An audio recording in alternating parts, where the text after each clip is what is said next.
kepada Ustadz Ami Nurbaik Hafidhullah Ta'ala, kami persilakan. Assalamualaikum warahmatullahi wabarakatuh.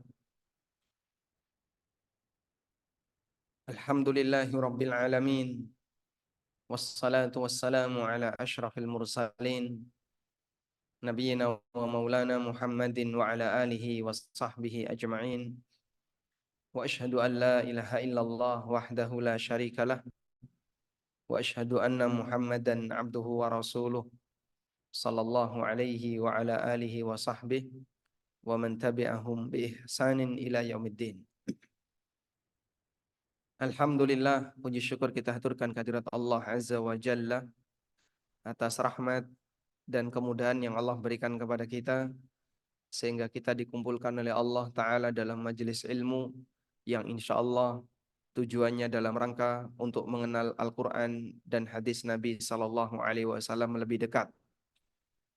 Dan kita berharap dengan kegiatan semacam ini semoga bisa mengantarkan untuk menambah iman.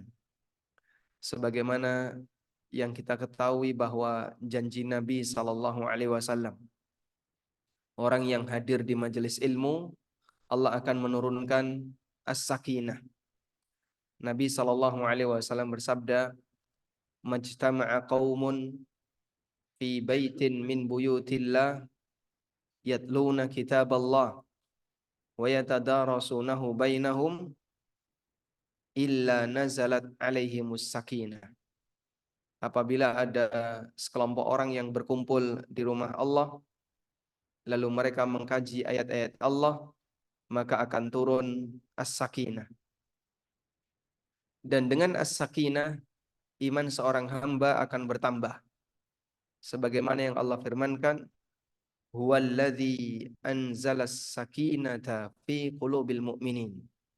Dialah zat yang menurunkan as-sakinah di hati hamba-hamba yang beriman. Sehingga dengan adanya as-sakinah, iman seorang hamba akan bertambah. Dan dalam aktivitas ibadah yang kita lakukan, di antara yang perlu kita kejar adalah bertambahnya iman. Sebab kita ini dalam kondisi iman yang lemah. Manusia ketika dia gesekan dengan dunia masyarakat, maka akan melemahkan imannya. Sehingga kita perlu untuk ngecas iman, nambah iman. Sebagaimana layaknya baterai. Ketika dipakai akan turun. Maka perlu untuk dicas ulang. Nah, ngecas iman salah satunya adalah melalui majelis ilmu. Sebab di majelis ilmu turun as-sakinah. Dan dengan as-sakinah, iman seorang hamba akan naik. Huwallazi anzalas sakinata fi qulubil mu'minin liyazdadu imanan ma'a imanihim. Dialah zat yang menurunkan as-sakinah di hati hamba-hambanya yang beriman, agar mereka semakin bertambah imannya di samping iman yang mereka miliki. Tayyib. Selanjutnya, Bapak Ibu yang dimuliakan Allah, kita akan belajar berkaitan dengan salah satu penyakit yang dialami oleh setiap orang. Apalagi ketika dia berada dalam posisi memegang kebenaran. Penyakit itu yang disebut dengan penyakit futur, yaitu tidak semangat untuk beribadah, tidak semangat untuk belajar, tidak semangat untuk melakukan ketaatan, turun semangat untuk melakukan ketaatan kepada Allah Ta'ala. Demikianlah bentuk penyakit futur. Kita melihat bahwasanya kondisi manusia itu selalu berubah-ubah. Kondisi manusia selalu berubah-ubah. Sebab dalam diri manusia ada potensi baik dan ada potensi buruk. Sebagaimana yang Allah firmankan, fa'alhamaha fujuraha wa taqwaha. Allah ilhamkan pada jiwa manusia fujuraha wa taqwaha. Sifat fujur dan sifat takwa. Sehingga pada diri manusia ada potensi baik, ada potensi buruk. maka manusia dalam kehidupannya selalu mengalami fluktuasi, naik turun. Kadang baik, kadang buruk, kadang baik, kadang buruk. Terus seperti itu. Dari sejak dia dibebani oleh Allah syariat, yaitu ketika balik sampai dia mengakhiri hidupnya. Maka keberadaan orang yang selalu naik turun imannya itu sebuah kondisi yang tidak mungkin bisa dihindari.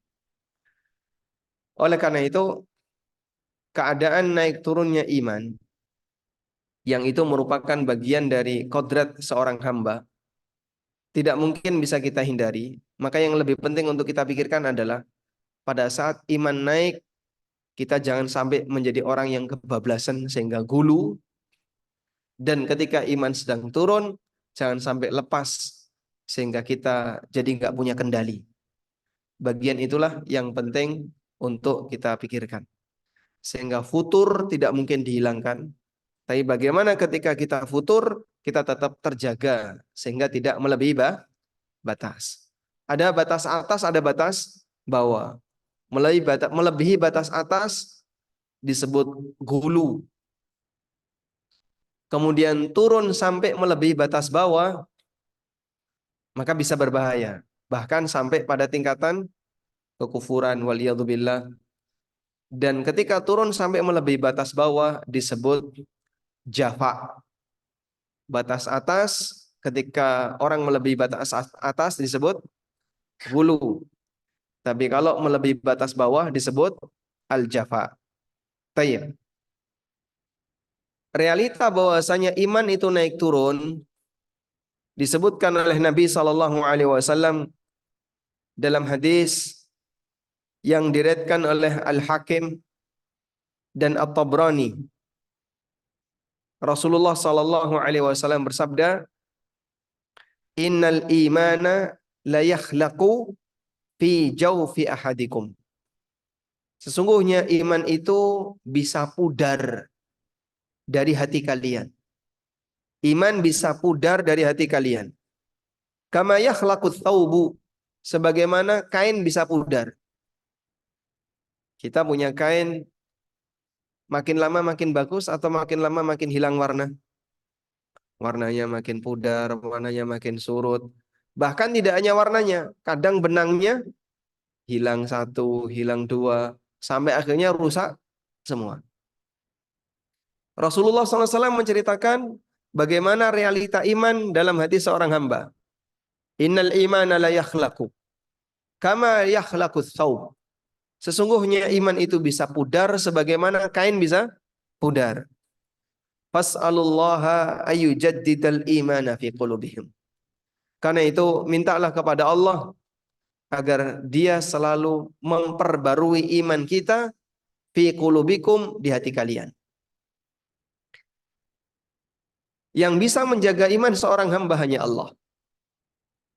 Dan salah satu di antara upaya yang bisa dilakukan oleh hamba untuk mendapatkan penjagaan iman, berdoa kepada Allah. Maka Nabi SAW menyebutkan realita dan solusi. Innal imana la yakhlaqu kama yakhlaqu thawb. Sesungguhnya iman itu bisa pudar sebagaimana layaknya kain. Itu realita. Lalu kata beliau, fas'alullaha ayyujaddida imanakum. Maka mintalah kepada Allah agar Allah memperbarui iman kalian. Ini solusi. Salah satu di antara cara agar iman kita terjaga dari perubahan adalah mintalah kepada Allah agar iman kita selalu diperbarui. Baik, ini hadis yang pertama yang menyebutkan tentang realita bahwa kondisi manusia itu tidak mungkin selalu datar. Dia akan mengalami fluktuasi, kadang naik, kadang turun. Karena itu ada sebuah ungkapan yang mengatakan, ini bukan hadis ya, ini ungkapan. Dawamul hal minal muhal. Dawamul hal minal muhal.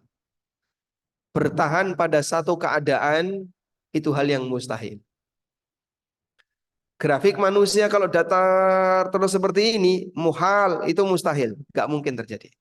Pasti yang namanya grafik itu naik, naik turun. Baik. Kemudian Nabi SAW menyebutkan perumpamaan yang lain. Kenapa batin manusia itu terkadang imannya bertambah dan berkurang, sehingga grafik imannya kadang naik kadang turun. Kata beliau, ma minal qulubi qalbun illa walahu sahabah kasahabatil qamar. Setiap hati manusia itu suasananya sebagaimana layaknya bulan yang terang, tapi tiba-tiba tertutup dengan gelapnya awan yang lewat. Bulan yang terang, tapi tiba-tiba terkadang tertutup dengan gelapnya awan yang lewat. Bainamal qamaru mudhi'un id allathu sahabatu id allathu sahabatun fa'adlama idza tajallat anhu fa'adha'a. Ketika cahaya itu sangat terang terbit dari bulan, cahaya bulan itu terpancar terang, tiba-tiba tertutupi dengan awan. Maka bumi terasa gimana? Gelap. Layaknya gelapnya malam. Ketika awan ini pergi, fa'adha'a, maka kemudian terang kembali. Hati seorang hamba seperti itu. Hidayah ada di mana-mana. Anda nonton YouTube, lihat di internet, ada banyak sekali kajian.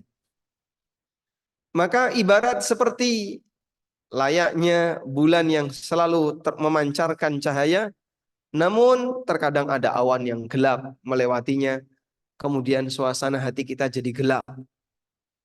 Kemudian ketika awan ini tersingkir, cahaya itu terbit kembali terang, dan demikian seterusnya. Maka seperti itu pula kondisi batin kita. Pada saat kita ini berbuat maksiat, maka cahaya hidayah yang sudah pernah kita pelajari, ilmu yang sudah pernah kita ketahui, seperti terhalang. Begitu maksiat itu berlalu, ilmu ini memancarkan cahaya kembali dan menerangi hati kita. Terus seperti itu, gelap, terang, gelap, terang, gelap, terang.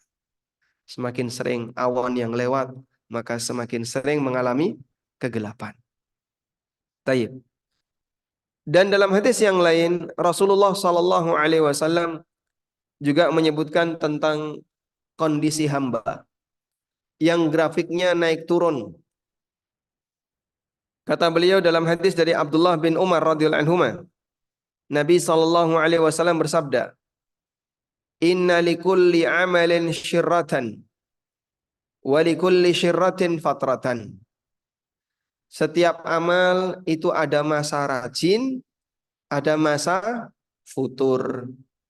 Setiap amal ada masa rajin, ada masa futur. Terkadang naik, terkadang turun. Faman kanat fatratuhu ila sunnati. Siapa yang ketika dia mengalami futur, dia masih berada di dalam ruangan sunnahku. Siapa yang mengalami futur, dia masih berada di ruangan sunnahku. Artinya tidak melampaui batas bawah. Faqad ihtada, maka dia masih bertahan di atas hidayah. Wa man kanat ila ghairi dzalika faqad halaka. Tapi ketika dia futur dan sudah tidak berada di ruang sunnahku, faqad halaka, maka dia binasa. Dia menyimpang, keluar dari hidayah. Hadis riwayat Ahmad, Al-Baihaqi, dan yang lainnya. Dan hadis ini dinilai sahih oleh Syekh Albani. Baik. Dari 3 hadis yang tadi kita bacakan, Nabi Shallallahu Alaihi Wasallam menjelaskan realita yang dialami oleh manusia. Dan itu hal yang lumrah. Karena yang namanya manusia, dia pasti akan mengalami pasang surut iman. Dia beraktivitas, gesekan dengan orang. Dia beraktivitas, berinteraksi dengan masyarakat. Dia keluar rumah, dia ketemu maksiat. Dia ketemu perbuatan jahat. Bahkan dia sendiri kadang berbuat maksiat berkali-kali. Kadang dia berbuat taat. Maka realita iman hamba naik turun. Realita iman hamba naik turun. Baik, coba kita ulang hadisnya. Hadis yang pertama apa tadi? Nabi SAW menyebutkan bahwa iman dalam hati itu bisa pudar sebagaimana layaknya kain. Maka kita diminta oleh beliau, berdoalah kepada Allah untuk memperbarui imanmu. Yang kedua, Nabi SAW membuat gambaran bahwa hidayah yang kita pelajari, Al-Quran dan Sunnah yang kita kenal, itu seperti cahaya purnama. Namun terkadang jadi gelap gara-gara ada awan yang lewat. Kemudian ketika awannya berlalu kembali terang. Lalu gelap lagi karena ada awan yang lewat. Kalau terlalu sering mendung, gelap terus. Apa posisi awan ini? Yang menutupi cahaya hidayah, itulah maksiat. Kemudian Nabi SAW memberikan arahan ketika orang mengalami futur. Kalau futur jangan kebablasan. Inna likulli amalin syirratan wa inna likulli syirratin fatratan. Setiap amal itu ada masa rajin, ada masa turun. Ketika masa rajin, jangan kebablasan. Dan pada waktu turun, jangan kebablasan. Faman kanat fatratuhu ila sunnati. Barang siapa yang futurnya itu berada di ruangan sunnahku, faqad ihtada, maka dia masih mendapatkan petunjuk. Wa man kanat fatratuhu ila ghairi dzalik, tapi kalau futurnya keluar dari batas bawah, faqad halaka, maka dia binasa. Hadis riwayat Ahmad dan Baihaqi. Baik. Nah, selanjutnya kita akan mempelajari apa saja penyebab hamba itu mengalami futur. Futur ini bagian dari kekurangan. Dan futur itu bisa kita sebut penyakit batin. Meskipun tidak bisa kita hindari. Sama seperti fisik kita ya, badan kita. Badan kita apakah sehat terus, Pak? Badan kita ini sehat terus atau kadang sakit? Hah? Kadang sakit. Lebih banyak mana, Pak? Sehat atau sakit? Lebih panjang masa sehatnya daripada sakitnya. Tayyib. Dan yang namanya sakit itu pasti dialami oleh semua orang yang hidup. Begitu ya. Meskipun ada orang yang kadang lebih sering sehat daripada sakit, ada yang lebih sering sakit daripada sehat ya. Ditemek watu, mambu opo langsung pilek. Dia gampang terkena penyakit. Baik. Realita bahwasanya badan kita pasti terkena sakit. Apakah kemudian kita biarkan sakit? Tidak. Maka orang yang ingin selalu badannya sehat, dia akan berusaha untuk menghindari penyakit. Bagaimana tahap awal untuk menghindari penyakit itu? Dia harus kenali apa saja potensi penyakit. Apa saja yang berbahaya bagi badannya, apa saja yang bisa menimbulkan sakit bagi badannya. Dia harus kenali. Karena ketika dia mengenali bagian mana yang sakit atau apa saja yang bisa berbahaya bagi badannya, maka dia akan bisa menghindarinya. Dari situlah kita bisa lihat bahwa para dokter mengkampanyekan penyakit-penyakit. Tujuannya apa? Memperkenalkan kepada masyarakat potensi bahaya berupa penyakit. Awas virus ini, awas hati-hati penyakit ini, cara penularan, kemudian penyakit ini ada di mana saja, endemi di mana, dan seterusnya. Mengenali penyakit, maka akan membuat seseorang bisa lebih mudah untuk menghindari penyakit. Dipahami ya? Baik, kita lanjutkan. Kalau tadi di awal kita menyebutkan bahwasanya futur tidak mungkin bisa dihindari, bukan berarti kita biarkan hati kita, udahlah Pak, futur kan pasti terjadi, biarkan futur aja. Jangan kayak gitu. Badanmu pasti sakit, tapi bukan berarti kita biarkan badan kita terkena penyakit. Sehingga kita perlu mengenali apa yang menyebabkan kita sakit, sebagaimana kita perlu mengenali apa yang menyebabkan kita jadi futur. Baik, apa yang menjadi penyebab kita ini futur? Yang pertama, penyebab futur yang terbesar adalah perbuatan maksiat. Penyebab futur yang terbesar adalah perbuatan maksiat. Karena maksiat itu noda bagi batin. Sebagaimana yang digambarkan oleh Nabi Sallallahu Alaihi Wasallam, beliau bersabda, "Idza adnabal abdu dzanban." Ketika seorang hamba melakukan perbuatan dosa, nukitat fi qalbihi nuktatun sauda, maka akan dititikkan dalam hatinya noda hitam. Nuktatun sauda, akan dititikkan ke dalam hatinya noda hitam. Noktah itu artinya apa? Nokta merah. Berarti, nokta itu artinya apa? Titik. Dalam bahasa Arab, nuktah. Bahasa Indonesia, nokta. Karena bahasa kita menyerap dari bahasa Arab.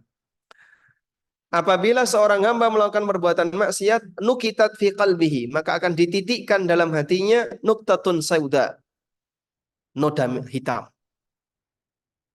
Fa in taba wastaghfara. Kalau dia bertobat dan minta ampun, sukila qalbuhu, maka hatinya akan dibersihkan. Wa illa zida hatta ta'lu qalbahu. Dan kalau dia tidak bertobat, ngulangi lagi perbuatan maksiat, titik itu akan ditambahkan lebih banyak. Hatta ta'lu qalbahu, sampai titik itu menutupi seluruh permukaan hatinya. Sampai titik itu menutupi seluruh permukaan hatinya. Nah, kalau sudah menutupi seluruh permukaan hatinya, kata Nabi SAW, fadzalikumur ran. Fadzalikumur ran.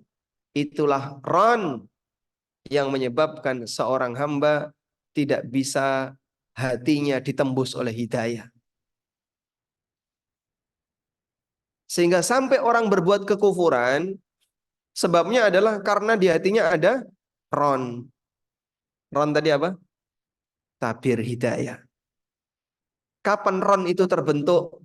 Ketika hatinya penuh dengan kerak. Dari mana kerak-kerak batin itu? Dari maksiat yang kita lakukan. Satu maksiat jadi satu titik. Banyak maksiat, titik-titik. Ketika maksiatnya besar, orang mau titik, langsung banyak gitu ya. Yang keluar seperti noda yang besar. Semakin besar sebuah perbuatan maksiat, bahkan tingkatan kekufuran, maka keraknya makin besar dan makin tebal. Karena itu Allah Subhanahu wa taala ketika menyebutkan pelanggaran yang dilakukan oleh orang musyrikin, wa idza tutla alaihi ayatuna qala asatirul awwalin. Apabila dibacakan ayat-ayat kami, dia berkomentar, ini adalah asatirul awwalin. Ini adalah dongeng masa silam. Jadi Quran cuma dianggap sebagai dongeng. Lalu ditanggapi oleh Allah, kalla bal, tidak demikian. Sebaliknya, rana ala qulubihim ma kanu yaksibun. Itu karena ada ran dalam hati mereka, maka kanu yaksibun, disebabkan maksiat yang mereka kerjakan. Sehingga dengan sebab maksiat, Quran yang demikian kuat pengaruhnya tidak bisa masuk ke dalam hatinya. Sebab di hatinya ada apa tadi Pak? Kerak, noda, disebabkan karena maksiat. Baik, saya mau tanya, siapa manusia yang paling pintar ngasih nasihat? Sinten? Nabi Muhammad Sallallahu Alaihi Wasallam. Kitab apa yang paling besar memberikan pengaruh bagi perubahan manusia untuk tobat? Al-Quran. Karena orang jahiliyah yang demikian keras kepala bisa berubah jadi pejuang-pejuang agama setelah mereka dapat Quran. Anda bisa lihat bagaimana kondisi para sahabat. Terjadi perubahan yang luar biasa. Yang sebelumnya mereka adalah orang-orang yang dulu banyak minum khamr, sebagian di antara mereka berzina, sebagian di antara mereka bahkan pernah membunuh orang lain dan aneka perbuatan maksiat yang lainnya, mereka keras kepala. Begitu mereka dapat hidayah Islam, jadi apa mereka? Jadi pahlawan-pahlawan dalam agama. Padahal sebelumnya adalah orang yang, Masya Allah, tabiatnya nggak karuan. Namun tabiat yang nggak karuan ini bisa berubah. Karena itu Allah membuat permisalan. Lau anzalna hadzal Qur'ana 'ala jabalin la ra'aitahu khashi'an mutasaddi'a. Andaikan aku turunkan Quran ini ke gunung, maka kau lihat gunung itu akan khusyuk. Gunung itu akan tunduk min khasyatillah karena takut kepada Allah. Coba Pak dipencet badannya Pak. Apakah hati kita dengan batu gunung lebih keras Pak? Tidak. Fisik manusia tidak lebih keras daripada gunung secara fisik, secara materi. Jika gunung ketika diberi Quran, dia bisa tunduk, maka hati manusia seharusnya lebih mudah untuk ditembus hidayah Quran. Tapi nyatanya tidak demikian. Ada sebagian di antara orang yang hatinya tidak bisa ditembus oleh hidayah Quran. Lalu mereka bilang ketika Quran disampaikan, asatirul awwalin, ini cuma dongeng orang masa silam. Maka dibantah oleh Allah, kalla bal, tidak demikian. Justru rana ala qulubihim ma kanu yaksibun. Itu disebabkan karena adanya kerak hati yang menempel di hati mereka disebabkan karena maksiat yang mereka kerjakan. Nah, Nabi SAW menyebutkan ini. Beliau mengatakan ketika orang melakukan maksiat, dititikkan satu noda di hatinya. Ketika banyak maksiat, jadi titik-titik sampai menutupi hatinya. Fadzalikumur ran. Itulah ran. Nah, ini penyebab terbesar kenapa seorang hamba itu jadi gampang futur, malas ibadah, malas melakukan ketaatan. Sebabnya apa? Perbuatan dosa dan maksiat. Nah, sebab yang kedua, kenapa orang itu jadi futur? Terlalu banyak bergesekan dengan orang. Bergesekan dengan masyarakat. Dalam arti dia terlalu sering berinteraksi. Baik. Interaksi dengan makhluk itu menurunkan kualitas iman. Sedangkan interaksi dengan Khalik bisa meningkatkan kualitas iman. Sebab begini ya, ketika kita berinteraksi dengan makhluk, pasti akan terjadi gesekan. Kalau sudah terjadi gesekan, jadinya apa? Panas. Panas inilah yang menimbulkan hati ini jadi lemah. Kadang nyelekit. Ngomong karo koncone tiba-tiba kok loro hati. Kegawamu mulai sampai rumah itu masih dibawa. Terus cerita sama pasangannya, sama suaminya atau sama istrinya. Akhirnya bojone malu loro hati. Ketularan. Ikut sakit hati. Nah, ketika dia ikut sakit hati, podo panase, akhirnya marah padu suami istri. Terus ketika padu, efeknya ke anak. Engkau anaknya jadi stres, pendidikan anak jadi tidak bagus, dan seterusnya. Efeknya banyak. Demikianlah realita ketika terjadi gesekan antara sesama hamba. Makanya Bapak Ibu, terkadang kita perlu belajar untuk pinter menjaga rahasia masalah. Sebenarnya saya punya masalah, tapi saya nggak mau cerita. Karena orang yang menerima cerita masalah saya itu cuma dua. Satu, teman dekat. Dua, orang yang benci sama saya. Kalau yang mendapatkan cerita masalah saya adalah teman dekat saya, orang yang senang sama saya, seperti pasangan, suami atau istri, atau anak, atau orang tua. Maka saat saya cerita kepada beliau, justru membebani pikiran beliau. Betul nggak? Betul kayak gitu, Pak? Mohon maaf ya. Kadang ada sebagian anak punya masalah keluarga, dia nggak mau cerita ke orang tuanya. Takutnya apa?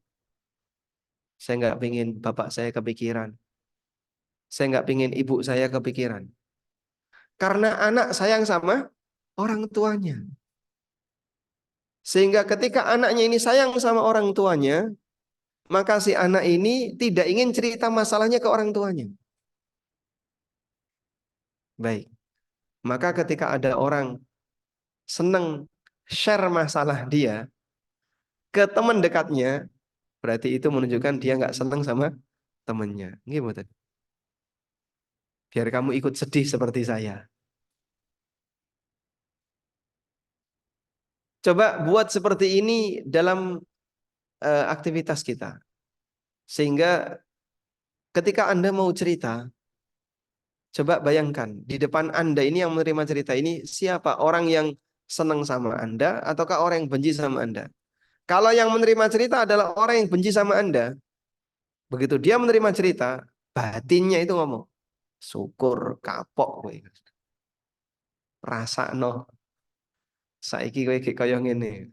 Begitu ya. Sehingga dia akan berkomentar meskipun di dalam hati. Maka orang yang sedang menyampaikan masalah kepada orang lain akan menghadapi dua kondisi itu. Oleh karena itu jamaah, terkadang kita tidak harus cerita masalah kita kepada orang lain, tapi mengadulah kepada Allah. Allah ajarkan di surat Yusuf ketika Allah menceritakan tentang Nabi Yakub. Nabi Yakub itu sedih ketika kehilangan Yusuf dan kehilangan Benyamin. Dua putra yang beliau cintai. Beliau mengatakan innama ashku bathi wa huzni ilallah. Sesungguhnya aku mengadukan masalahku dan kesedihanku hanya kepada Allah. Gambarnya kayak gini, Pak. Dikhianati orang lain dengan dikhianati keluarga, luwih lara sing pundi? Hah? Lebih sakit keluarga. Kenapa? Orang terdekat kita ketika berkhianat rasanya luwih sakit daripada orang jauh yang berkhianat. Sehingga kalau yang mengkhianati kita adalah pasangan hidup kita, suami kita atau istri kita, luwih lara ati timbangannya yang mengkhianati adalah Pak RT atau Pak RW atau Pak Lurah. Walaupun kita juga merasa sakit hati.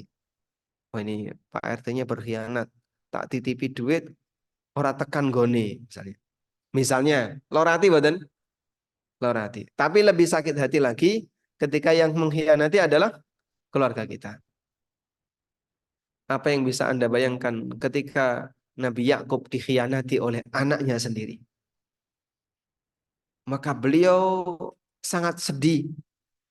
Kehilangan anak yang dicintai disebabkan karena makar yang dilakukan oleh anaknya sendiri.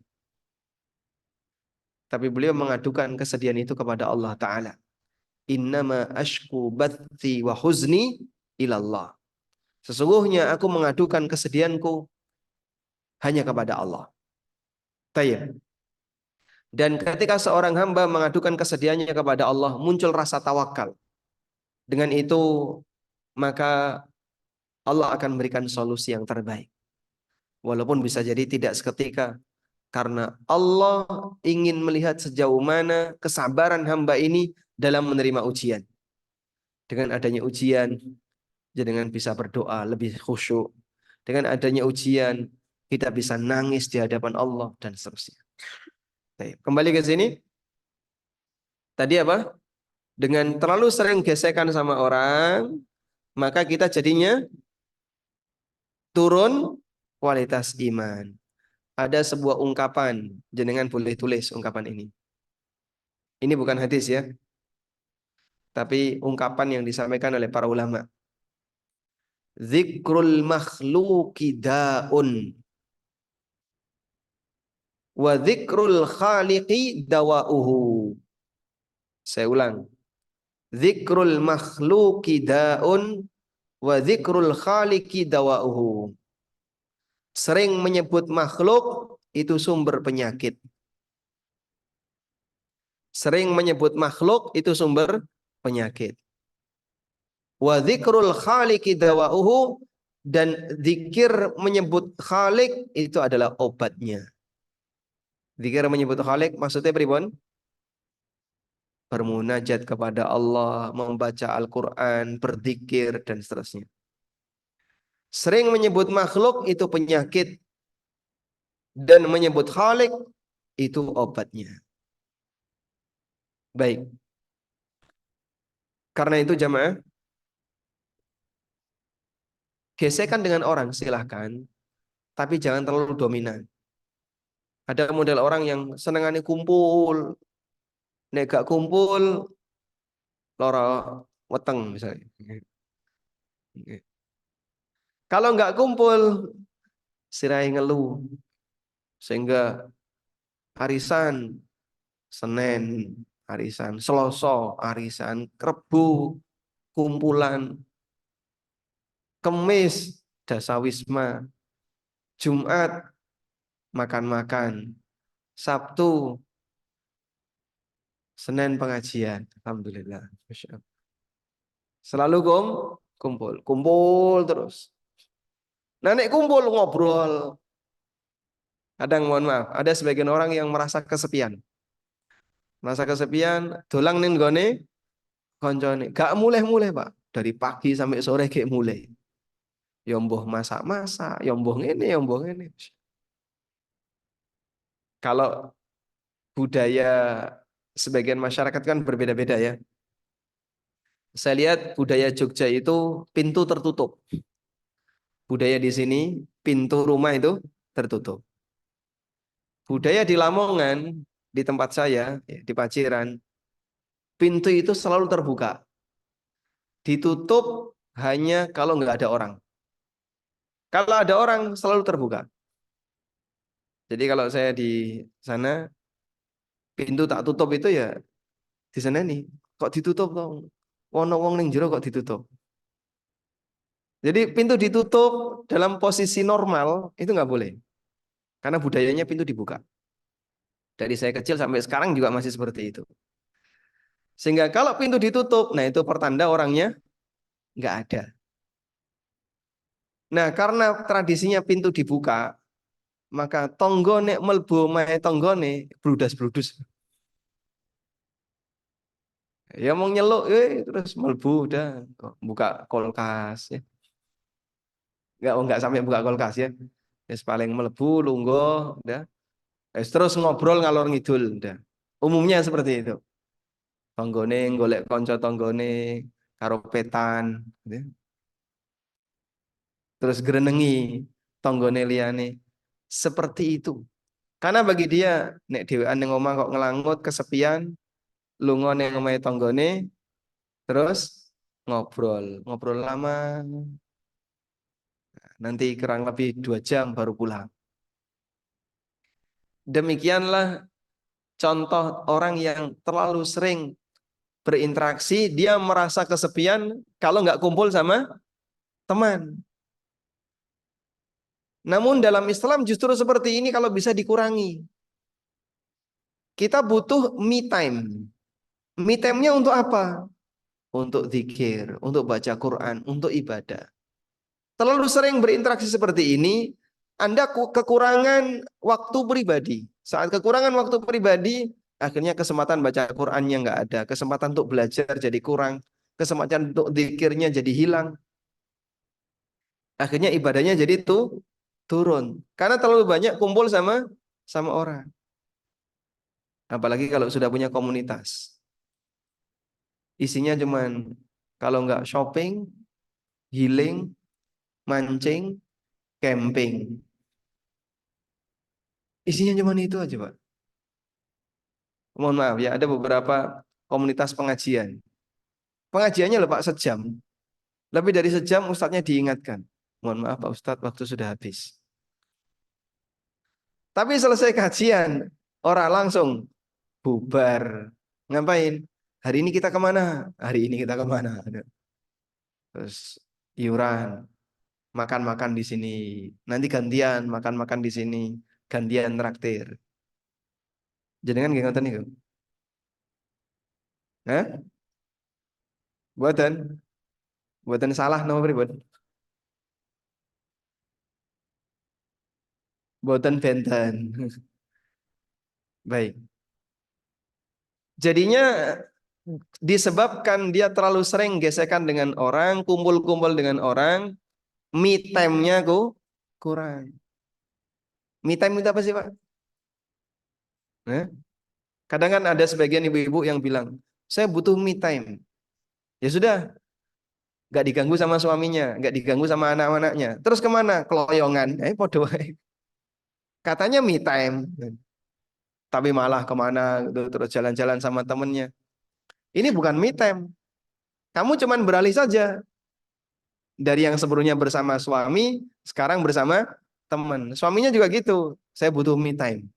Dari yang sebelumnya sama istrinya, pindah ke teman-temannya. Sama saja. Me time itu ketika Anda bermunajat. Itulah me time.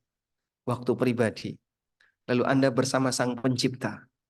Baca Quran, berzikir, fokus untuk ibadah. Itulah me time.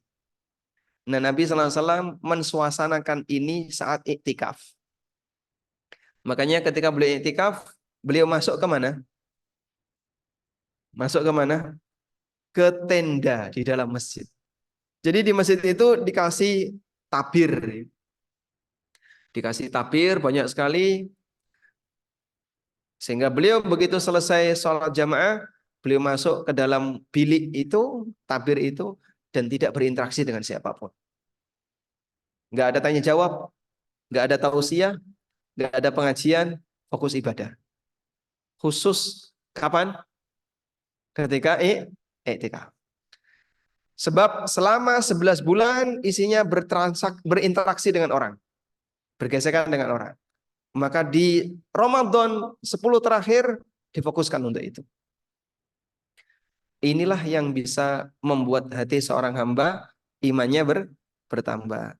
Tapi kalau terlalu banyak gesekan, kadang cekakaan, guyonan, dan seterusnya. Ya memang seneng. Seneng-seneng, Pak. Cuman jadinya apa? Imannya turun. Saat pandemi kemarin, Pak, orang kerasa bosan nggak, Pak? Suasana pandemi kemarin. Komentar bosan banyak nggak? Bosan. Bosan di rumah terus, nggak boleh keluar. Mau jalan-jalan nggak boleh. Semuanya pada ditutup. Sehingga dia merasa bosan ketika bertahan di rumahnya. Ketemu teman, temannya nggak mau ditemui karena takut ketularan. Akhirnya semuanya social distancing, terus membatasi diri. Itu bosan orang. Itu bukti bahasanya manusia punya kecenderungan sering kumpul sama orang lain. Tapi justru itu bisa melemahkan iman. Baik, ada seorang ulama ahli hadis namanya Abdullah bin Mubarak. Beliau itu jarang keluar rumah.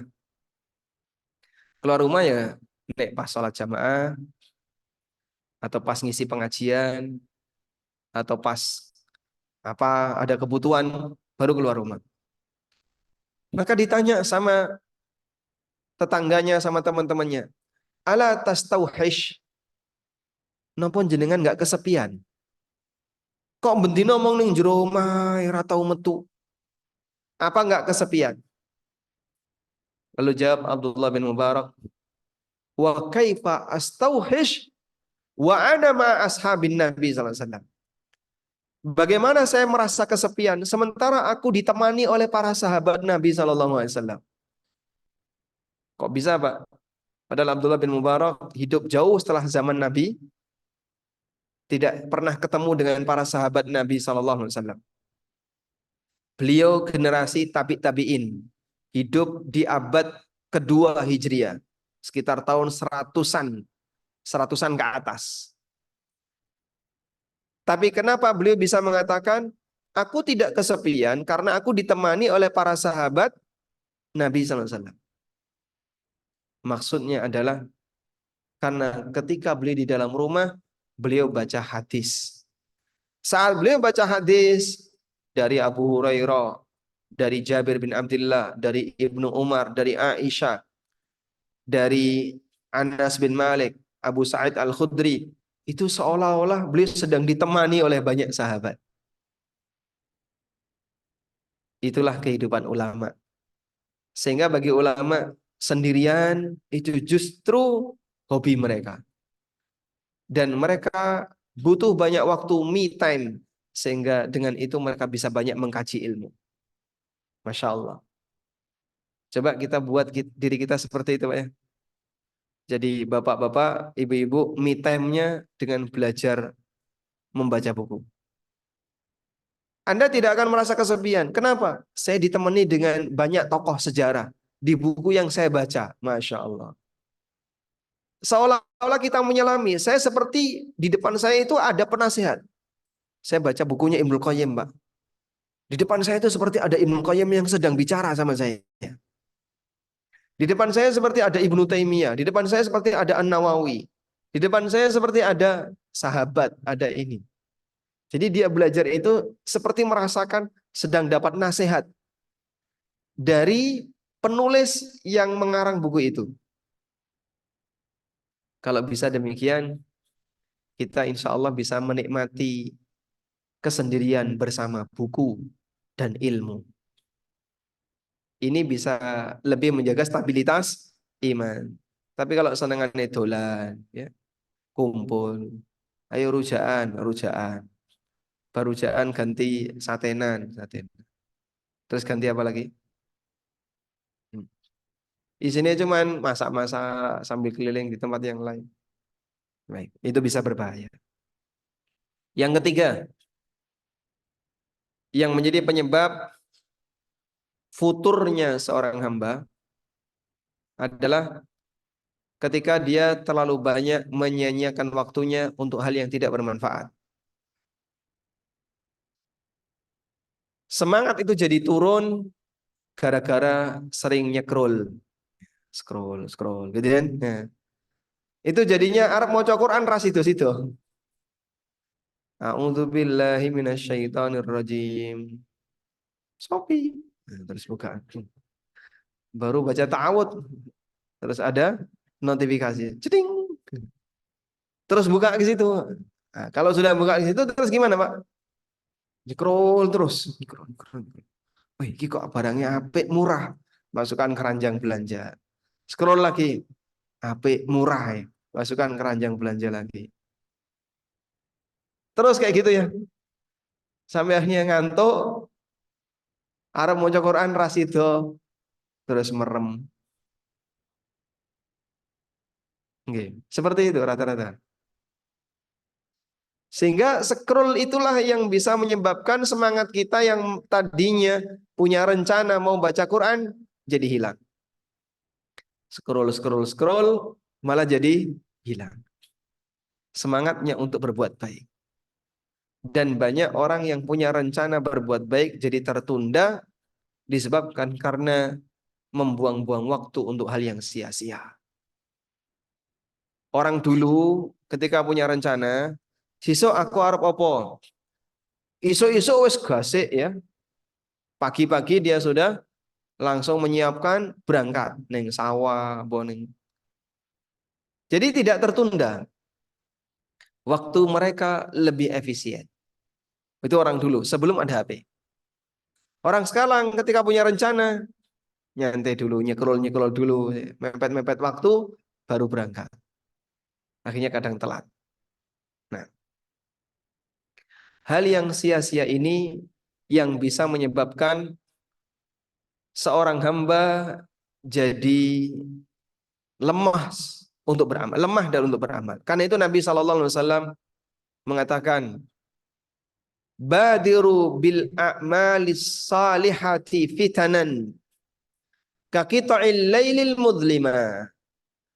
Bersegeralah untuk mewujudkan amal saleh. Jangan ditunda-tunda. Fitanan karena muncul banyak, karena nanti akan ada banyak fitnah, ada banyak ujian. Kakita'il lailil mudlima, seperti sepotong malam yang gelap. Seperti sepotong malam yang gelap. Sehingga Rasulullah SAW mengingatkan, bersegeralah untuk melakukan amal sebelum muncul banyak halangan. Yang halangan itu ibarat seperti sepotong malam yang gelap. Nanti jadi membuat kita nggak tahu arah. Aku mau harap apa ya? Akhirnya ras itu. Saya tadi mau ngapain ya? Terus nggak jadi. Padahal dia sebenarnya sudah punya rencana untuk melakukan amal A, amal B, amal C. Tapi karena ditunda-tunda, engkose, akhirnya ora sida. Ketika nanti, akhirnya nggak apa? Nggak jadi. Disebabkan karena dia terlalu menunda amal. Karena itu, ketika orang punya keinginan untuk berbuat ketaatan, segera lakukan. Sebab nanti itu lebih berat daripada sekarang. Dan ketika sudah ada semangat, segera kerjakan. Karena menunda akan ada banyak rintangan di hadapan. Nah, selanjutnya, yang keberapa? Keempat. Sebab kenapa orang jadi futur adalah terlalu bangga dengan kelebihan dunia. Terlalu bangga dengan kelebihan duniawi. Bangga dengan hartanya, bangga dengan jabatannya, kalau dia punya jabatan, bangga dengan status sosialnya, bangga dengan A, B, C, termasuk nyun sewu nggih, bangga dengan fisiknya. Krasa lebih menawan dan seterusnya. Semua kebanggaan duniawi ini menyebabkan orang itu tidak punya kebanggaan terhadap agama. Karena geser, maka dia lebih merawat kebanggaan. Kebanggaan itu dirawat nggak, Pak? Kebanggaan itu dirawat nggak? Dirawat. Dia akan jaga. Karena ini yang dia banggakan, dia rawat, dia jaga, jangan sampai hilang. Maka orang yang bangga, dia akan merawat apa yang menjadi kebanggaannya. Bangga dengan klub sepak bola. Dia akan berusaha untuk merawatnya. Jangan sampai klubnya bubar, jangan sampai klubnya hilang. Dan seluruh kebanggaan kurang lebih seperti itu. Karena itu, ketika orang terlalu bangga terhadap dunia, maka nanti dia akan tinggalkan kebanggaan terhadap agama. Akhirnya dia lebih sibuk merawat kebanggaan duniawi. Lalu melupakan agamanya, sehingga tidak merawat agamanya. Maka begini, ketika kebanggaannya itu hilang atau berkurang, dia terasa sedih. Pikirannya terfokus ke sana. Sampai ketika dia misalnya sholatnya jadi malas-malesan, puasanya jadi malas, ibadahnya jadi malas-malesan, dia nggak baca Quran dan seterusnya, karena kepikiran tadi. Contoh sederhana, Pak ya. Wong niku nek seneng karo sapi. Duwe sapi bar manak pedete lanang. Sudah? Seneng mboten? Seneng. Saking senenge esuk-esuk wis tangi. Jam loro tangi. Nilii pedete. Wah, sehat. Terus balik turu meneh. Jam telu tangi nilii. Oh, ora apa-apa, ora dicolong wong. Balik turu meneh. Subuh dia berangkat ke masjid, selesai sholat cepat-cepat mulai. Kenapa? Pengen segera ngombor sapinya. Langsung disiap godok no banyu. Godoknya jarang lah. Kemudian disiapkan air minuman sapi. Teh apa kopi? Sampai kadang wonge durung ngadus, wis ngedusi sapi ini digoyang sapi ini. Wonge sing duwe durung adus. Jadi dia terlupakan untuk kegiatan yang lain karena terlalu bangga dengan apa yang dia miliki. Orang baru punya mobil pertama kali dan mobil itu bagus. Masya Allah, Pak. Baret saidik, Pak. Lorone jeru. Padahal cuma baret loh, Pak. Nggak dalam-dalam itu. Apalagi kalau kena paku, bolong itu. Itu cuma baret di permukaan. Tapi hatinya nggak cuma tergores, ketusuk. Sehingga sakitnya sampai dalam. Ya, karena terlalu bangga dengan hartanya.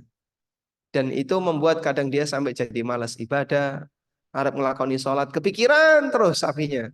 Maka dia sholat mikir sapi, dia sholat mikir mobil, dia sholat mikir apa yang menjadi kebanggaannya. Ini contoh kebanggaan yang bisa menyebabkan orang itu jadi futur. Karena itulah bangga dalam Al-Quran itu ada dua. Ada bangga yang diperintahkan, ada bangga yang dilarang. Contoh bangga yang diperintahkan Allah sebutkan di surat Yunus ayat 58. Qul bi fadlillahi. Contoh bangga yang diperintahkan di surat Yunus ayat 58. Qul bi fadlillahi wa bi rahmatihi fa bidzalika falyafrahu huwa khairum mimma yajma'un. Katakanlah wahai Muhammad, dengan karunia dan rahmat dari Allah, banggakan oleh kalian. Itu lebih baik daripada apa yang kalian kumpulkan. Itu lebih baik daripada apa yang mereka kumpulkan. Dan yang dimaksud karunia dan rahmat Allah di sini adalah agama. Hidayah untuk memeluk Islam, memiliki agama yang baik dan seterusnya. Tayyib. Kebanggaan ini bahkan sampai bisa mengantarkan orang kepada ujung hidupnya. Apakah dia husnul khatimah ataukah sebaliknya su'ul khatimah? Itu karena pengaruh kebanggaan. Sedikit cerita ketika ulama membandingkan antara Abu Thalib dengan Salman. Abu Thalib niku sinten? Paman Nabi SAW. Jadi secara nasab dekat enggak? Dekat. Satu rumah dengan Nabi SAW. Karena Nabi SAW diasuh di rumahnya Abu Thalib. Satu zaman dengan Nabi SAW. Ketemu bersama. Satu rumah, satu zaman, satu waktu. Punya hubungan nasab yang dekat. Sehingga secara fisik dekat. Secara waktu dekat. Nasab dekat. Dan bahkan Abu Thalib banyak menjaga Nabi SAW. Tapi Abu Thalib nggak dapat hidayah. Abu Thalib nggak dapat hidayah. Abu Thalib mati dalam kondisi apa? Mengikuti agama paganisme. Dia tidak mau menerima dakwah Islam. Walaupun dia mengakui kebenaran Islam. Abu Thalib itu punya syair yang konon syair ini ditempel di Ka'bah. Karena dulu siapa yang menang lomba syair, maka syairnya ditempel di Ka'bah. Sebab di masyarakat Arab itu banyak asy'ara, ya. Maka ada surat asy'ara. Tapi bukan pemusik ya, penyair. Saya juga nggak tahu itu pakai kamus siapa kok tiba-tiba penyair diterjemahkan pemusik. Baik. Nah, Abu Thalib menang lomba syair. Syairnya ditempel di Ka'bah. Salah satu di antara bait syairnya Abu Thalib, dia mengatakan, laqad ra'aitu anna dina Muhammadin min khairi adyanil bariyati dinan. Laula makhafata masabbatin la ra'aitani samhan bidzalika mubina. Aku sadar bahwa agama Muhammad adalah agama terbaik di muka bumi ini. Andai kan tidak karena takut dicela, maka kau akan melihatku samhan bidzalika mubina, terang-terangan dengan sukarela menerima agama itu. Tapi Abu Thalib takut dia apa? Dicela.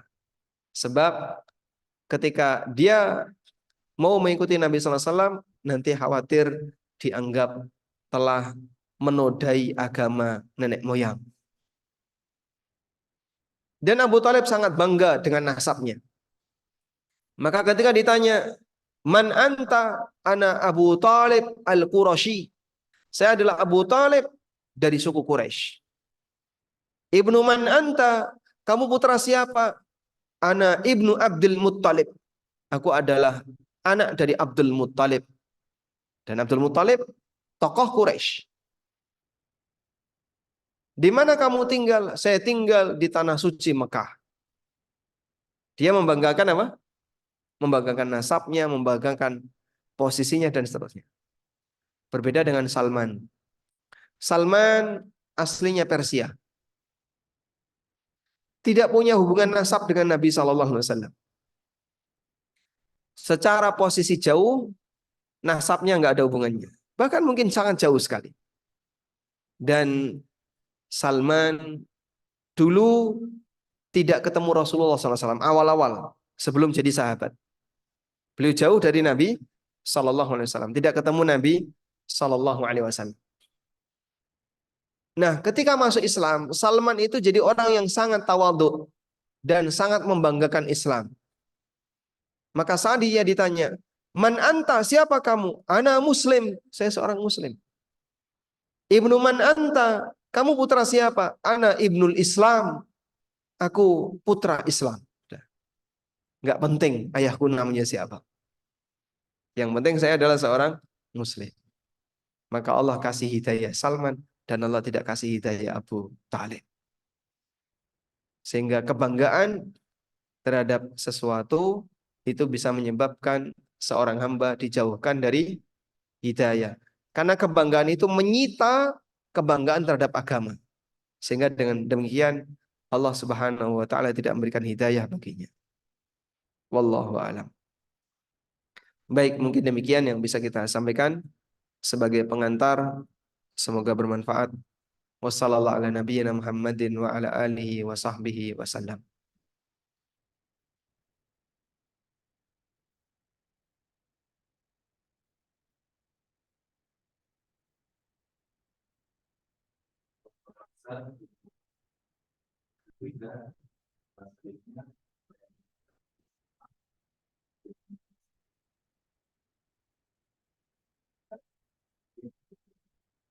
Bisa melalui chat dan uang mungkin bisa ada yang ini tidak ada yang terutama dari masuk ini bisa berat tidak ada atau lebih dulu dari berat. Waalaikumsalam warahmatullahi wabarakatuh.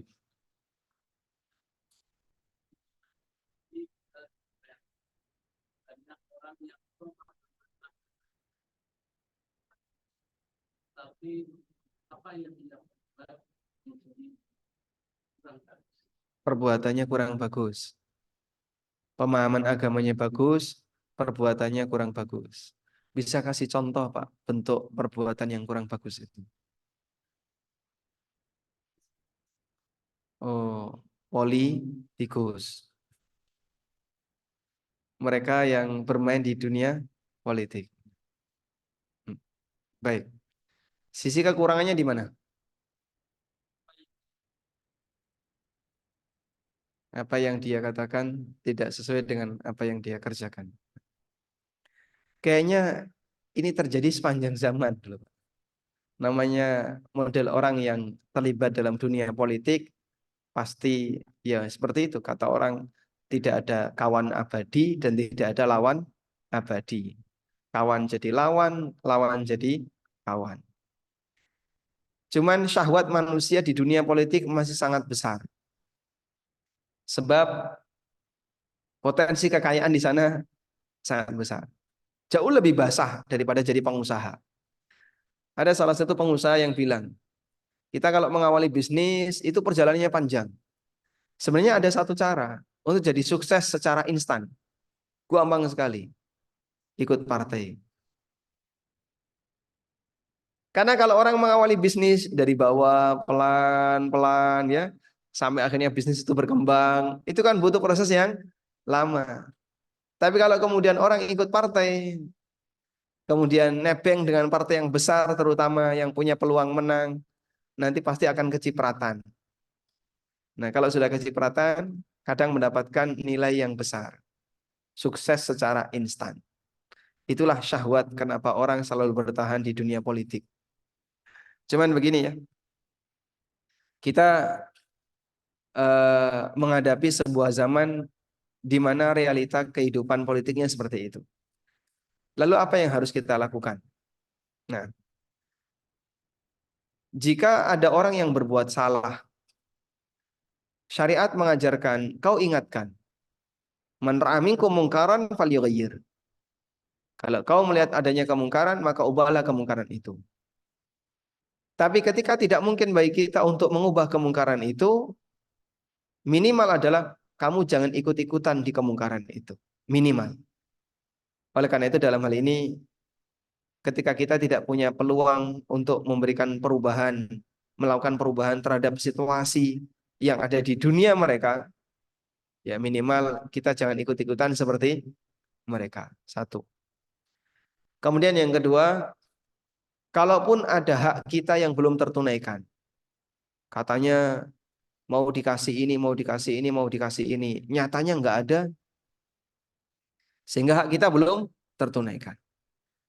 Maka kita minta kepada Allah, ya Allah, si fulan dulu menjanjikan ini, tapi dia nggak pernah ngasih. Aku minta kepadamu ya Allah. Nanti semoga Allah yang ngasih. Kemudian yang ketiga, barangkali ya kita tidak perlu ikut-ikutan rame dengan misalnya apa ya, ikut gerenengi mereka yang bermain di dunia politik, karena bisa jadi justru nambah dosa. Jadinya kan kita ikut berdosa gara-gara apa? Ghibah mereka yang main di dunia politik. Ya sudahlah, amankan diri masing-masing. Toh paling ketika mereka terpilih, kita mau berharap apa juga bisa jadi nggak sangat tidak bisa terwujud. Maka paling tidak ya kita amankan diri kita. Wallahu a'lam.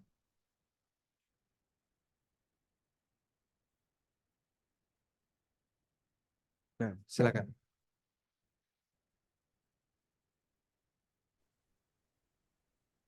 Baik, pertanyaan dari Bismillah Ustadz, bagaimana jika foto itu terjadi bukan karena maksiat yang kita lakukan, tetapi karena ujian yang Allah berikan? Misal, ujian sakit yang Allah berikan. Terkadang membuat futur karena untuk bisa bangun pun butuh usaha yang lebih. Jadi terkadang kalau lagi sehat semangat sekali beramal soleh, tapi ketika penyakit kambuh rasanya tiba-tiba bilang semangat. Mohon pencerahan ya Ustaz. Ketika kita dalam posisi futur disebabkan karena sakit, sehingga turun semangat, apa yang harus kita lakukan? Memang yang namanya ibadah itu ada dua. Ada ibadah fisik, ada ibadah batin. Dan ibadah batin ini nilainya besar. Bentuk ibadah batin salah satunya adalah ridho dengan takdir Allah. Saat Anda mengalami sakit, lalu Anda sabar dan ridho dengan takdir Allah, itu jadi ibadah. Dan dengan sebab ini, maka sakitnya akan jadi kafarah dosa. Nabi SAW bersabda, ma yusibul abda min nasabin wala wasabin wala hammin wala ghammin hatta syaukata yushakuha illa kafarallahu biha khatayahu. Apabila menimpa seorang hamba berupa rasa sakit, capek, bingung, stres, pusing, sampai duri yang menancap pada dirinya, illa kafarallahu biha khatayahu, maka semuanya akan Allah jadikan sebagai kafarah untuk dosa-dosanya. Jadi Anda yang sedang sakit punya ibadah khusus, yaitu ibadah apa? Sabar menjalani sakit. Rasanya kok berat, Pak. Sirai mumet, arep melu tahajud ra iso, Pak. Jadinya lemah ibadah kita. Turun ibadah kita. Nah, saat ibadah kita turun, Allah gantikan ibadah yang baru. Apa itu? Sabar. Karena jenengan sedang diuji dengan sakit. Maka sabar karena diuji sakit, ngerontokkan dosa. Bisa menghapus dosa. Allah jadikan sebagai kafarah. Makanya kalau ada orang sakit, terus kita menjenguk, kita dianjurkan untuk membaca apa? La ba'sa tahurun insyaallah. Nggak usah dipikirkan, sakitnya nggak usah terlalu dalam dipikirkan. Tahurun insyaallah, semoga ini menjadi pembersih dosa insyaallah. Jadi kita doakan sakitnya itu jadi pembersih dosa. Wallahu a'lam.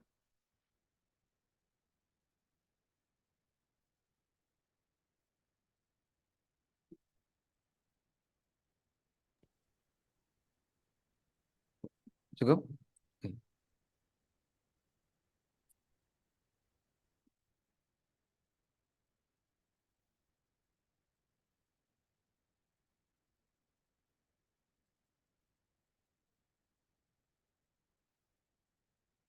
Waalaikumsalam warahmatullahi wabarakatuh.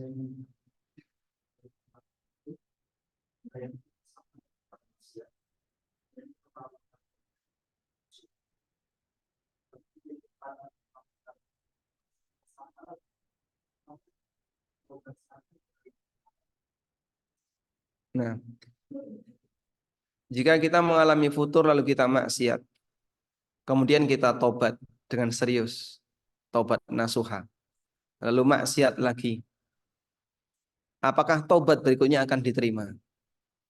Pertama begini, tobat itu amal yang terpisah, bukan amal yang satu kesatuan.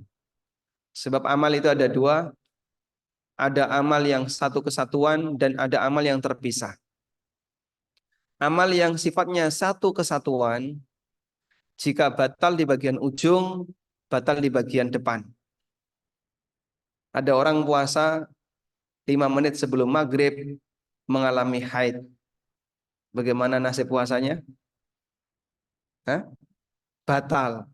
Walaupun kurang 5 menit. Sedih nggak kayak gitu? Waduh Pak Ustadz, sedihnya luar biasa. Sehingga dia merasa jengkel, wah kenapa nggak dari pagi tadi? Sudah nggak makan, nggak minum, sampai jam maghribnya misalnya jam setengah 6, ini tinggal 5 menit, tiba-tiba keluar haid. Maka puasanya batal. Nah, dalam kondisi ini eh, ibadah puasa adalah ibadah satu kesatuan. Contoh, sholat 4 rakaat. Dari takbiratul ihram sampai menjelang salam nggak ada masalah. Menjelang salam tiba-tiba terus menjelang salam ya. Padahal wis diempet-empet Pak. Ditahan-tahan kok tiba-tiba ngentut. Gimana nasib sholatnya? Batal. Walaupun dari awal sampai menjelang salam nggak ada masalah. Karena ini ibadah satu kesatuan. Kemudian ada ibadah yang sifatnya terpisah, ya tajazza. Untuk ibadah yang sifatnya terpisah, maka penilaiannya terpisah. Sehingga misalnya ibadah pertama ikhlas, diterima oleh Allah. Ibadah yang kedua tidak ikhlas. Apakah ibadah yang kedua ini membatalkan yang pertama? Membatalkan pertama tidak? Tidak. Contoh, dia baca Quran di waktu pagi, ikhlas. Terus dia baca Quran lagi di siang hari, tapi riya, tidak ikhlas. Apakah bacaan Quran dia yang kedua ini membatalkan yang pertama? Tidak. Orang yang tobat juga seperti itu. Dia tobat A, terus setelah itu berbuat dosa A lagi. Lalu dia tobat A lagi, terus setelah itu berbuat dosa A lagi. Sehingga dia dosa tobat berkali-kali seperti itu. Apakah tobat yang kedua ataukah dosa yang kedua membatalkan tobat pertama? Tidak. Sehingga tobat yang pertama kalau serius, ikhlas diterima oleh Allah. Lalu kalau dia berbuat maksiat lagi, mengulang maksiat yang sama, ini tidak membatalkan tobat yang pertama. Demikianlah karakter manusia. Meskipun ini bukan pembenar bagi kita untuk berbuat maksiat, tapi ini sedang menjelaskan bahwa posisi maksiat yang kedua tidak membatalkan taubat yang pertama. Wallahu a'lam.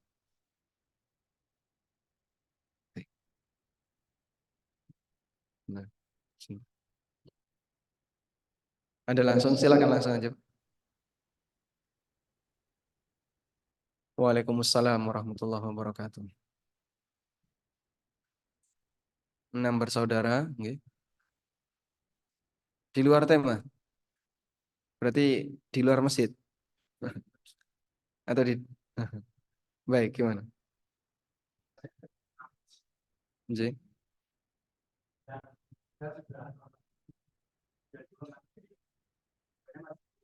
Nggih.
Saudara yang masih hidup. Berarti tinggal 3 ya. 3 yang masih hidup itu lakinya berapa? Laki 2, putri 1. Maka nanti total warisannya dibagi 5. Nanti untuk yang laki-laki dapat 2, yang perempuan dapat 1. Bagi 5. Nggih. Pak, kasihan dengan ponaan-ponaan dari saudara yang sudah meninggal. Padahal mereka ya harap-harap. Nah, kalau seperti itu boleh dikasih tapi bukan sebagai warisan, namun dikasih sebagai hibah dari saudaranya yang hidup. Monggo sing urip-urip yang dapat warisan tadi ngasih ke ponaan-ponaannya. Ini jatah tapi tak kasih hibah dan bukan warisan. Nah, penjawab.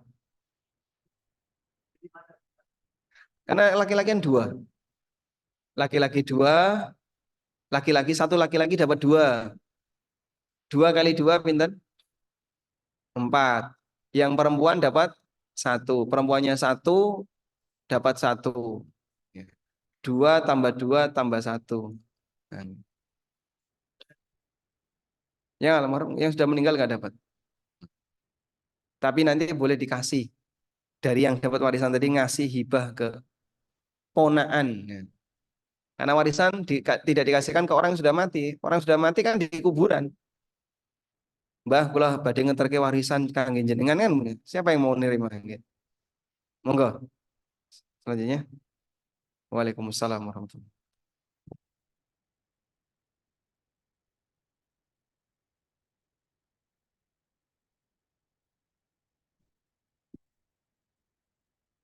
wabarakatuh. Baik. Yang apakah lupa sholat pada isya tapi melaksanakan sholat tahajud dan witir, apakah sholat tahajudnya diterima? Apakah apa tadi? Lupa sholat isya? Lupa. Oh, tidak melaksanakan ba'diyah isya, tapi tahajud. Baik. Tahajud dan witirnya diterima sebab ba'diyah isya hukumnya sunnah dan dia tidak berdosa. Bahkan jangankan lupa, sengaja misalnya. Dia setelah isya tidak ba'diyah isya. Kemudian tidur terus tahajud ketika bangun dia witir. Maka dia tidak berdosa karena ba'diyah isya sifatnya apa? Anjuran. Meskipun sholat rawatib itu nilainya sangat tinggi, maka kalau bisa jangan sampai ditinggalkan. Nah, waalaikumsalam warahmatullahi wabarakatuh. Bagaimana cara menegur itu tanpa buatnya parah atau tersinggung karena masalah perkara agama di mana sudah banyak yang melenceng dari Mungkin Ibu bisa diajak kajian ya. Jadi nanti Ibu pas dengan ngaji, ayo monggo nderek. Nah, terus di situ Anda sampaikan pertanyaan ke Ustadz melalui kertas. Kan nggak ada identitas ya. Nah, saat dibaca, dibahas, mungkin Ibu tersinggung, tapi nggak mungkin dia marah sama Ustadz. Sehingga dia tidak marah sama Ustadz dan dia tidak marah sama Anda. Insya Allah dengan demikian nasihat sampai tanpa menimbulkan kemarahan. Meskipun bisa jadi ya loro hati dan seterusnya tersentuh. Karena demikianlah yang namanya nasihat. Nasihat itu sampai ke hati. Nah, sampai ke hati itu bisa marakno loro hati, bisa marakno tersentuh hatinya dan seterusnya. Itu berarti nasihat yang sampai ke hati. Tapi kalau isinya mau guyon tok, nah itu nggak sampai ke hati. Cuman guyon-guyu kecekakaan, tapi tidak ada yang tersimpan dalam batin. Nah, selanjutnya. Assalamualaikum Ustaz. Waalaikumsalam warahmatullahi.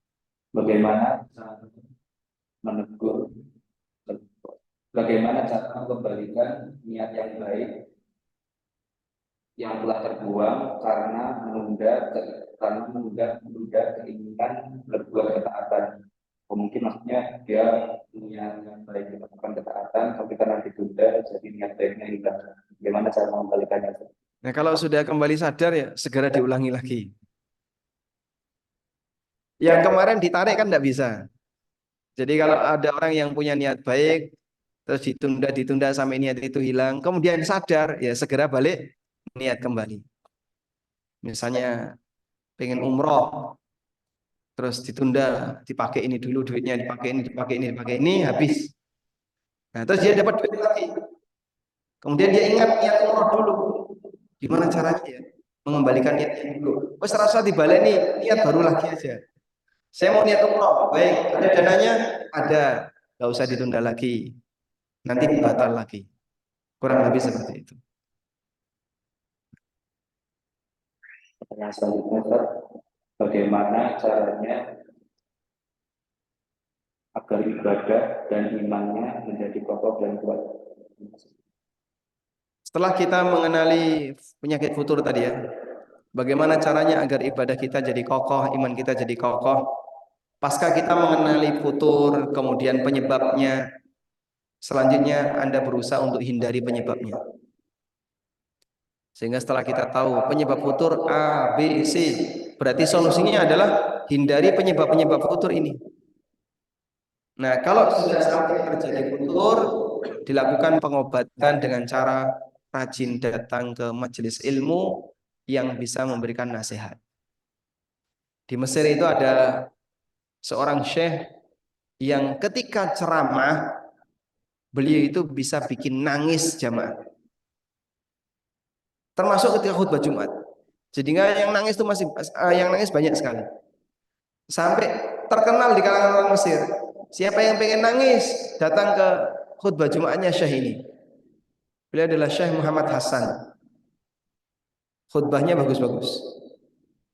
Sehingga akhirnya jadi tanda. Siapa yang pengen nangis, datang ke forumnya Syekh Muhammad Hasan.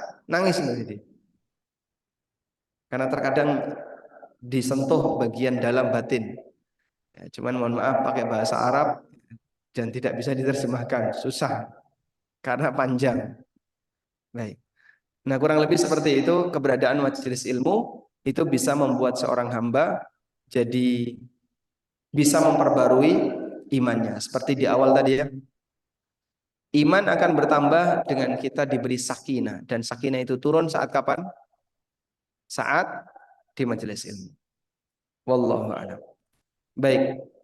Mungkin itu yang bisa kita bahas. Sekarang jam 10.37, barangkali Anda harus beraktivitas yang lain.